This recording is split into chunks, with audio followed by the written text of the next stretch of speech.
sa ating mga tanim na sili mga kaparmer. At dahil po dun sa nagdaang bagyo, ayan, at ngayon ay nilagyan ko na po uli ng ipit na tali. Ayan, ito yung una, hindi nito kinaya, kaya ito nagkanda buwan, at dinagdagan ko pa po nito uli. Ayan, kaya ganyan po ang itsura nila ngayon, nakaipit po yung ating mga sili dahil hindi po talaga nila kanaya. May mga mangilan-ngilan ng mga hinog. Ang problema lang dito mga kaparmer ay ayun, yung iba ay namamatay ito, tulad nito. Yan, lanta, dahil po nagalaw po yung puno at nabuwal po kasi itong mga ibang puno na to, kaya po ayun, nagkaganon.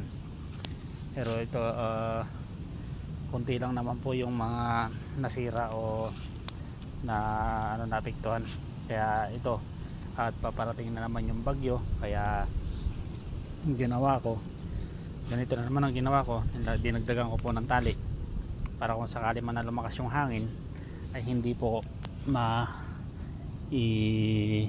iwawasiwas ng ng hangin kahit na gaano pa kalakas. Ayun, ganyan ang mangyayari pag umangin, hindi na masyado. Yan,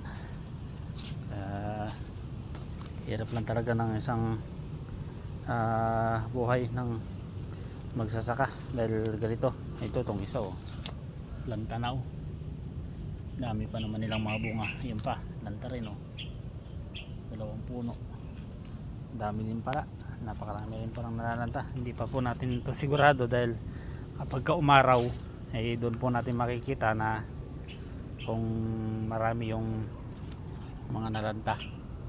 Ayan, dami doon sa isang linya, daming mga nalanta, natutuyo na. Pagka umaraw malalaman po natin kung gaano karami yung mga naapektuhan dito. Ayan,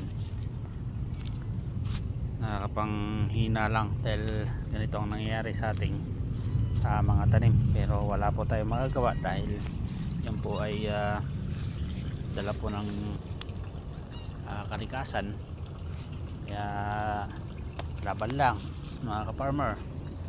Yan po talaga ang buhay ng isang farmer. Ayan, enjoy lang natin. Yan talaga ang buhay natin. Minsan ay ganun talaga ang buhay. Wag tayong sumuko,